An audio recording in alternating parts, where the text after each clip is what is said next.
I've been trying to do these videos a lot recently, and I've been doing it when my roommates are home now, and I'm pretty sure they think I am insane, which they're not wrong, but that's for a different reason. This is for the vlog, and I'm insane because I am Michael Cohn. All around me are familiar faces. Video number 2. I was going through a lot of topics and thinking about what I've experienced and what I want to talk about, and I've got a lot of stuff that's still floating around for ideas that I want to do for the show, but I'm pretty sure that I have some cool material for the next coming weeks, and even this week too. So this week I want to talk about religion. Ooh, I heard the cringe. Yeah, religion. Let's get political and I guess angry, and just don't be too mean. So for my blind viewers, I am Jewish. Yes, I am. I can say chutzpah pretty well, so you gotta get that phlegm. It's a little extra. It's down here. So I wanted to preface this video by saying, like, I know this is a controversial issue, and I'm not going to see eye to eye with everybody. It's a large country, and religion is a huge thing. So if you're offended, like, I'm sorry, but I'm the type of person who thinks that, like, every opinion is your opinion. You're entitled to yours, just like I'm entitled to mine, and if it works for you, great, do it. Just don't hurt anybody and be genuine. So the interesting thing about my Jewish upbringing was that it wasn't very strict. I've known a lot of people who grew up with the Orthodox family, and they kind of had this upbringing where it was like you can't use electricity on Fridays, and you have to cook with certain pots and for kosher meals and for non-kosher meals, like they can't even use the same pot. It's this whole thing. And our synagogue was very, very liberal. I think we had our rabbi was this dude who played guitar all the time. I think he wanted to be an actor and he couldn't make it, so he was like, why not? I'll be a rabbi.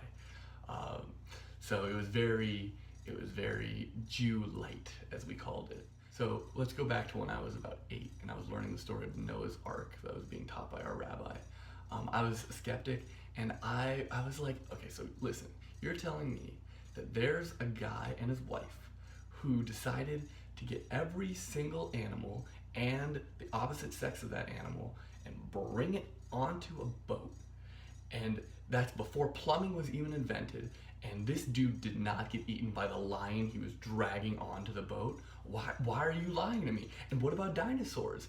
Was Noah like a dinosaur racist? Like, is this a thing? So I think the hardest part for me about religion and about accepting religion is people who take the literal route rather than putting certain rules and context into why they were written and when they were written. Because I feel like that's a very important part of the Bible. Before we had written text, it was all word of mouth, and things changed according to the time periods they were. But once you write it down, it's going to be there forever. So, for example, the Torah, that's basically the Jew Bible, was supposedly first transcribed during a time when there was a lot of dangerous bacteria in swine. It was kind of like a prerequisite to swine flu, and a lot of people get sick and then they die, and it's when you have a group of people, you don't want them eating the things that will kill them. And so if you have this book of power in which you can say, listen, like, we can get people to follow this without even questioning us, of course you're gonna write don't eat pork, because they don't want you to die. Okay. So now that I've explained my kind of view on religion in general and the written texts of religion, I want to talk a lot about something that's kind of recent in the news, and it's about people who use religion as a justification to persecute.